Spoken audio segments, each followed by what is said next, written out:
What exactly is your plan to survive, stay alive, and succeed and thrive? Okay, it's everything starts with an intention in the military, and an intention comprises three parts. So when you're talking large-scale strategic ops involving tens of thousands and 20,000 people, ships, planes, all that sort of stuff, it's not just like a small tactical operation. And the intention is set, and it comprises three parts: purpose, method, end state. Purpose is what you're going to do. Method, how you're going to do it. The end state is what the world looks like when you're finished. This isn't a marketing document, it's a to-do list. And we did the same thing with Australia One. And the purpose is always a very short, sharp statement.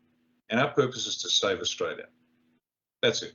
So if you forget everything else, everything we must do must save the country. Now you'll notice there's nothing about politics. It's just to save the country. And I'll speak about that in a minute.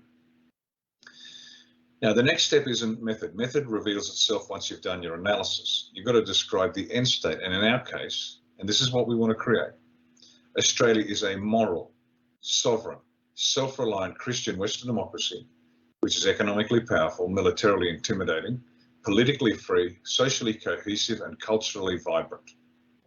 And this is just a description of Australia 50 years ago. But we're going to get back to it, but even better than ever before.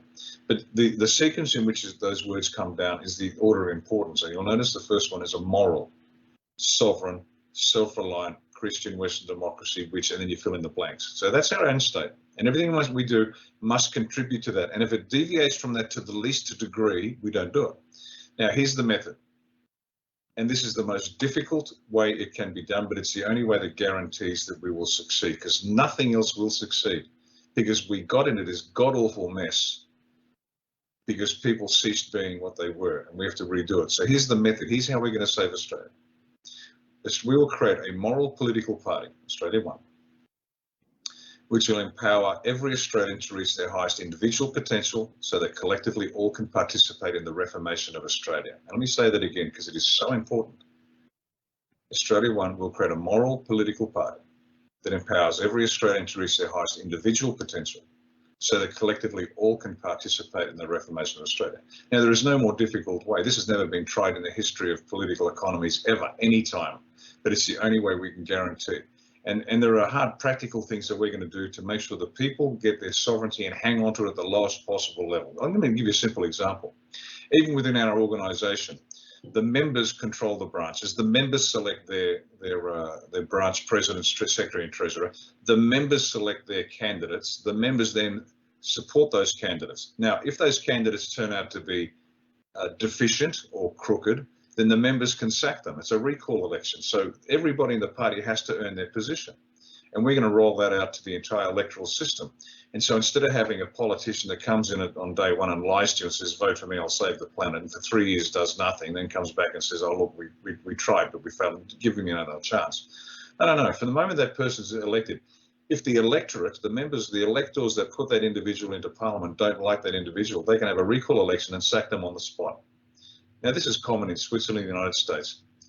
And it's a lovely system of making sure that people have the power to sack that representative. So that representative now, instead of being responsive to the party, is responsive to the people 24/7, 365 for the period of that electoral cycle.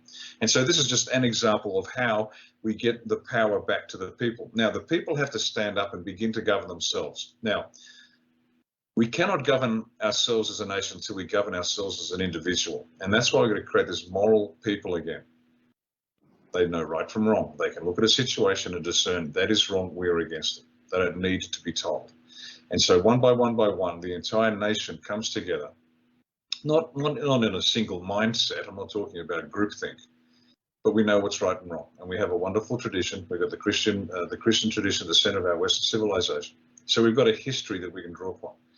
And so this is the most difficult, but the only way we can guarantee this country never, ever, ever again can fall subject to psychopaths and globalist controllers, because we disperse the power as much as possible, make the country so difficult to govern that they will never again be able to take over the place.